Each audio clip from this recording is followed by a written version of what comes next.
श्री गणेशाय नमः। श्री कृष्णाय नमः। श्री लक्ष्मी नारायण भगवान की जय। माघ मास महात्म्य की जय। 11वां अध्याय।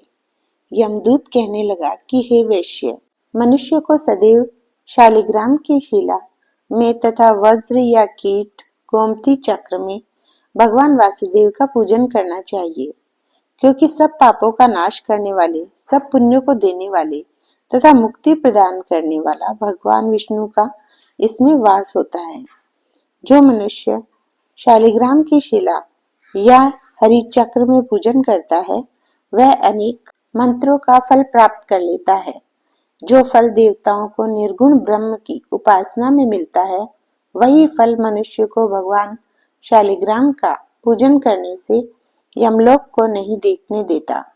भगवान को लक्ष्मी जी के पास अथवा बैकुंठ में इतना आनंद नहीं आता जितना शालिग्राम की शिला या चक्र में निवास करने में आता है। स्वर्ण कमल युक्त करोड़ों शिवलिंग के पूजन से इतना फल नहीं मिलता जितना एक दिन शालिग्राम के पूजन से मिलता है। भक्ति पूर्वक शालिग्राम का पूजन करने से विष्णु लोक में वास करके मनुष्य चक्रवर्ती होता है।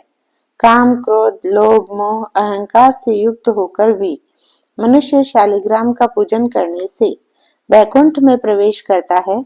जो सदैव शालिग्राम का पूजन करते हैं, वह प्रलय काल तक स्वर्ग में वास करते हैं।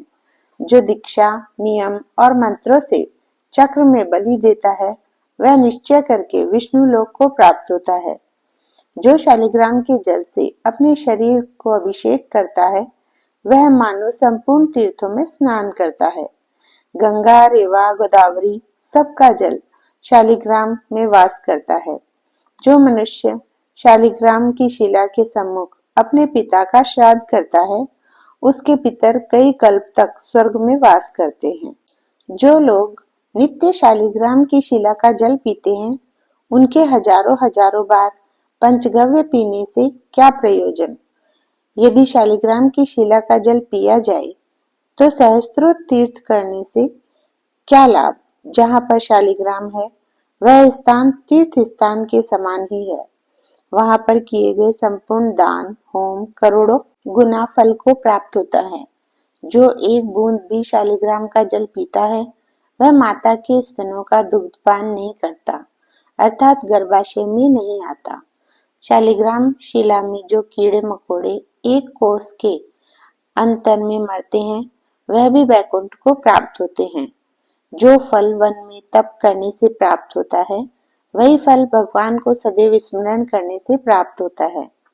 मोहवश अनेक प्रकार के घोर पाप करने वाला मनुष्य भी भगवान को प्रणाम करने से नरक में नहीं जाता। संसार में जितने तीर्थ और पुण्य स्थान हैं, भगवान के केवल नाम मात्र के कारण से प्राप्त हो जाते हैं।